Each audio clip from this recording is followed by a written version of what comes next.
The sound of the shredder was the last thing I heard before the HR manager handed me the envelope. The hum of that machine, chewing up the papers I'd spent my life creating, was almost mocking. "Mark, it's not personal," she said, her voice a rehearsed mixture of pity and professionalism. "Corporate restructuring. Nothing to do with your performance. Not personal. 21 years of showing up early, covering for others, mentoring rookies, and skipping my own vacations. And now it wasn't personal. But what made it worse wasn't losing the job. It was the smirk on his face. James Monroe, the new CFO. The same man I'd trained 2 years ago. The same man who'd been showing a little too much interest in my wife, Erin. He shook my hand like he was offering condolences at a funeral. "You'll land on your feet, Mark. You're a good man." I wanted to crush his fingers until he screamed. But I didn't. I nodded like a man drowning under the weight of politeness. I walked out of Monroe Industries with a cardboard box and a hollow chest. That night, Erin didn't even look surprised. She poured me a drink, her tone soft but distant. "Maybe it's a blessing in disguise," she said. "Blessing?" I scoffed. "We've got the mortgage, your car, the lake cabin. Mark, please. You'll find something else. You always do." She kissed my cheek, but it felt rehearsed, cold. My stomach twisted. There was no pity in her eyes, just relief. That was the first red flag I ignored. The next morning, while she went for her yoga class, I sat staring at her coffee mug, lipstick smudged, half full on the counter. Something was off. I couldn't explain it, but years of managing people had trained me to spot lies. Her scent lingered, but it wasn't the cheap lavender lotion she always wore. This one was expensive. I'd smelled it before, at the office. James's assistant wore it. The thought struck me like an electric current, stupid and uninvited. I told myself I was paranoid. But paranoia turns into curiosity fast. 3 days later, I got a call from a friend in accounting, Carl. "You didn't hear this from me," he whispered.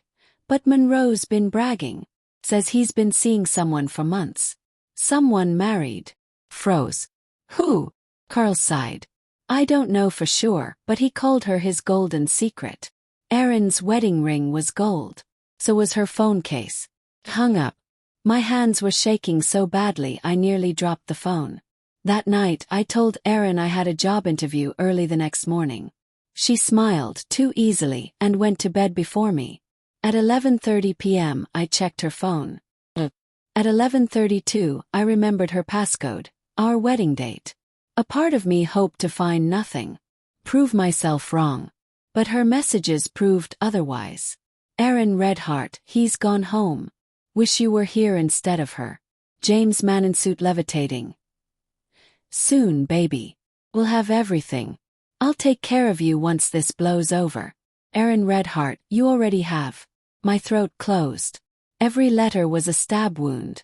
I scrolled further. Pictures, videos, hotel reservations. They'd been meeting for months. While I'd been working overtime, skipping meals, breaking my back for a company that fired me under his orders. He'd been in my home. With her. I didn't sleep that night. By morning I wasn't angry anymore. Just hello. But then something inside me clicked. A sharp, quiet clarity that only comes when you've lost everything.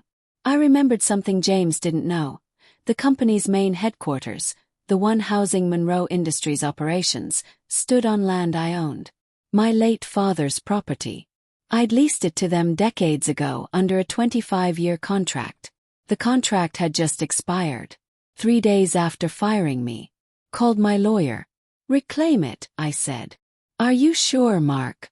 That'll force them to relocate." "Good," I said. "They have 30 days. Make it official." Erin came home that afternoon, pretending to be tired from yoga. Her cheeks were flushed. Her hair smelled like cedar and cologne, not hers. I held up a copy of the eviction notice. "What's this?" she asked. "It's for Monroe Industries," I said quietly. "They've got 30 days to vacate." Her face paled. "You can't." "Oh, I can. Turns out being fired doesn't mean losing everything." I took a deep breath. But you already knew that, didn't you? Her lips parted. Mark, don't. I threw her phone on the counter. The messages with James still glowed on the screen. You could have told me. You could have left me. But you let me lose my job while you were sleeping with the man who took it. Tears welled in her eyes, but I didn't care anymore. I made a mistake, she whispered. No, I said. You made a choice.